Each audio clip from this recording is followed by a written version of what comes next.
Mes chers, bonjour, bienvenue dans cette nouvelle partie, c'est la comparaison de deux écritures fractionnaires. Alors, cette partie diffère de la précédente avec une chose, c'est que maintenant on va comparer les nombres fractionnaires qui ont le même numérateur.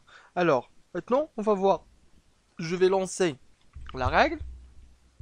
Alors, les nombres en écriture fractionnaire de même numérateur se rangent dans l'ordre contraire de leur dénominateur. Alors, autrement dit, lorsque j'ai deux écritures fractionnaires et ces deux écritures fractionnaires ont le même numérateur et je veux faire l'ordre, je veux savoir quel est le plus grand et le plus petit, alors celui qui est le plus petit dénominateur, c'est celui qui est le plus grand. Rappelez bien que lorsque je veux comparer deux fractions, bien deux écritures fractionnaires qui ont le même numérateur, alors celui qui a le plus petit dénominateur, c'est celui qui est le plus grand, tout simplement.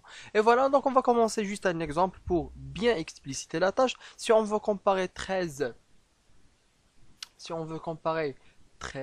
sur 7 et 13 sur 8. Alors là, j'ai deux fractions qui ont le même numérateur. Alors, celui qui a le plus petit dénominateur, c'est celui qui est le plus grand. Alors, quelle est la fraction qui a le plus petit dénominateur? C'est automatiquement celle-là. Pourquoi? Parce que c'est 8, elle est supérieure à 7, et 7, elle est inférieure à 8. Donc, puisque le plus petit dénominateur, c'est ça, donc la fraction qui est le plus petit dénominateur, c'est la plus grande, tout simplement. Ça marche? Très bien. Alors, on continue, exercice. Ça marche bien, désolé, je dois écrire application. Donc c'est une application. Comparez les écritures fractionnaires suivantes. Par exemple, la première, 17 sur 5 et 17 sur 7. Ce sont deux écritures fractionnaires, bien des fractions qui ont le même numérateur. Alors celui qui est le plus petit dénominateur, c'est celui qui est le plus grand. Alors automatiquement, quel est le plus grand? 7 ou bien 5? Sûrement c'est 7.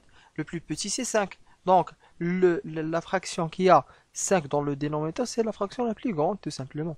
Alors, c'est à vous de résoudre cette application avant de venir à la classe, Inch'Allah. Alors, j'espère que vous avez bien compris. N'hésitez pas à poser vos questions si jamais vous n'avez pas compris quelque chose. Et préparez-moi vos questions pour, pour répondre à ces questions dans la classe. Ça marche? Alors, votre prof Tuati, je vous aime.